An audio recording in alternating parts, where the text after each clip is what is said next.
pretended to be Trump, and I didn't hate Trump. I just said, I don't want to do that. And Tina and Lauren kind of pushed me, and I do it. And you've seen SNL. And the moment the stage manager takes me to my mark for the first dress rehearsal at 8 o'clock, I had no idea what I was going to do. I never imitated him or had anything to do with it. Lauren called me and said, you want to do this? And I go, no, I don't want to be Trump on TV. And because any time you have any kind of mimicry, it's usually somebody that you appreciate. You have some appreciation. Right. What happens when Alec Baldwin stops playing Trump for laughs and starts attacking him for real? His latest live rant is anything but a comedy sketch. Find out how Baldwin's takedown hits harder than ever before and why even Trump's own team is scrambling to respond. Before we move on, I'd like to ask you a small favor. If you appreciate this content, please take a second to like this video and subscribe to the channel. Over 98% of you watch the videos without subscribing. It costs you nothing, but it makes a huge difference to us. So, did you click the subscribe button? Great, thank you so much. Now, back to the video. China. And I've said this countless times, like, to me, Trump was someone who, he's always searching for a stronger, better word, and he never finds it. You do Trump, he'll sit there and go, These people, they're great people, they're fantastic people, and I just want to say working with them was a fantastic experience.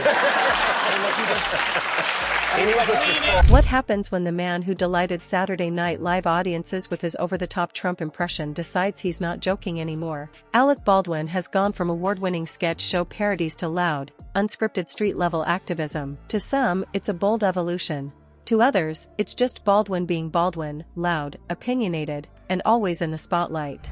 Really? I mean, literally, the moment I walked out there, I just said to myself, eyebrow up, I tried to stick my face out, my mouth out. I was in the makeup room, they're putting my wig on, and I literally, it was like a scene from like a mental hospital. You see, you don't think about it, you just do I'm it. shocked by that because I figured it was something you'd been doing. That's what I should say. I worked on it for months. So. Well, no, it's even more impressive that it wasn't in your I didn't wheelhouse. really know. I didn't really know. But there's a guy. Back on SNL, Baldwin's impression of Trump was legendary. Who could forget the Emergency Batman sketch, where Trump fumbled his way through a nonsensical speech wearing Batman pajamas? It was silly, exaggerated, and hilarious. But lately, Baldwin's critiques have packed a whole new punch. This isn't your typical elbow-to-the-ribs comedy, it's sharper, angrier, and deeply personal. His recent live rant outside Trump Tower wasn't delivered from a studio with rehearsed lines and cue cards. Baldwin was standing on a street, speaking straight into a mic, fired up in a way he never was on SNL. There's already endless debate about what Baldwin's doing. But this one guy's lobbying. It should be whoever the president hates seeing do it the most, and that's undoubtedly you. I say so. Wouldn't you love to be in that room with him, watching you do him, and how mad that must make him? Competition. You I got own sucked it. into this. No one will top you on Don't this. tell these guys this. Well, Until they say I suck. Nobody even knows who these guys are. Don't worry about it. I can't say bad words because I gave it up for Lent. But well, I mean, it's like, to me, it's like he's. So, when people say to me, what was your whole gag? And you know as well as I do, because you're very funny, that you can kind of suggest the voice or suggest the way they look, but you got to try to think of who he is.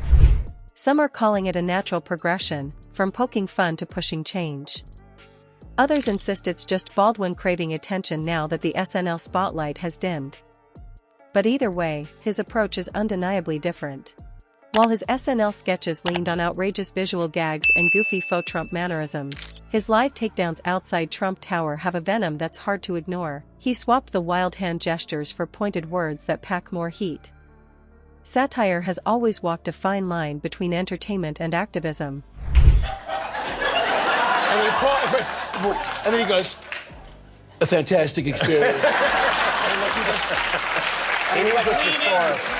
He's a thesaurus. A good President Roger. He's a very limited thesaurus. He does. And I've said this countless times, like, to me, Trump was someone who, he's always searching for a stronger, better word, and he never finds it.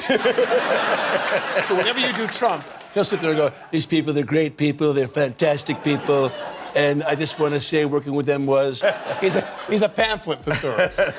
Do you fear running in? Well, I guess you don't run into the president. I guess it's not like... I'm with my assistant at Dean and DeLuca in Manhattan getting a cup of coffee. I run into Tony Kushner, the playwright. Historically, it's been more than just political jokes. It's been a way to resist, to critique power, and to provoke thought. Figures like Jon Stewart and George Carlin always knew how to use humor to make people uncomfortable in the best way. Baldwin, however, is leaning even further into the discomfort. His unfiltered delivery resonates now because it's raw, not crafted for laughs but for shock and reflection. When his latest performance outside Trump Tower went viral, it wasn't because it was funny. It was because Baldwin's fury felt real.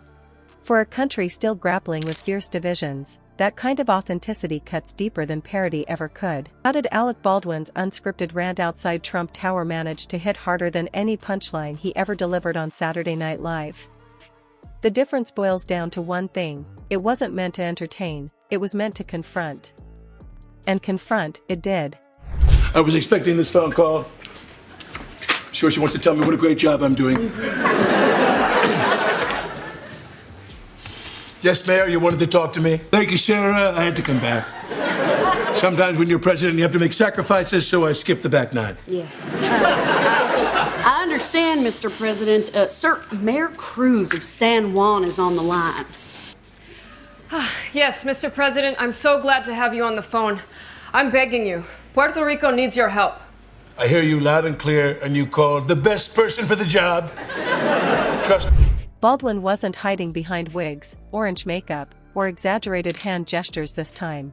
He stood there, mic in hand, unleashing a fury that was raw, personal, and unapologetically direct. The line everyone's been quoting, "Trump's just a broken slot machine that only pays out in lies," was pure Baldwin. It was simple, savage, and cut right to the heart of Trump's endless parade of falsehoods and legal troubles. He went on to call out everything from Trump's campaign promises to the avalanche of indictments hanging over his head, all while slipping into brief but biting impressions of Trump's voice.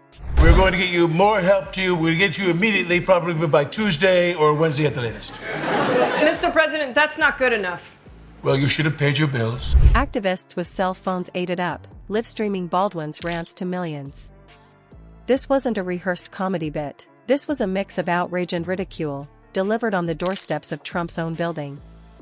Of course, Baldwin's performance didn't sit well across the board. Critics jumped at the chance to label him a deranged Trump obsessive, painting his public rant as just another Hollywood star looking for attention, but his supporters saw it differently. They viewed it as long overdue honesty, the kind of boldness that more people need to embrace when addressing what they see as a glaring threat to democracy. Baldwin's approach isn't new in the world of political resistance. Public takedowns like these have stirred debates for generations. Think of the anti-war protests of the 60s or how Joan Baez used her voice as both a singer and an activist. What makes Baldwin's moment resonate is the emotional touch. It feels unscripted because it is. That raw delivery is what makes so many Trump critics connect with his words, especially as they grow disillusioned with traditional political responses to Trump. Love him or hate him, Baldwin's transformation from satirical jokester to angry truth-teller is a reflection of a larger cultural divide, one that's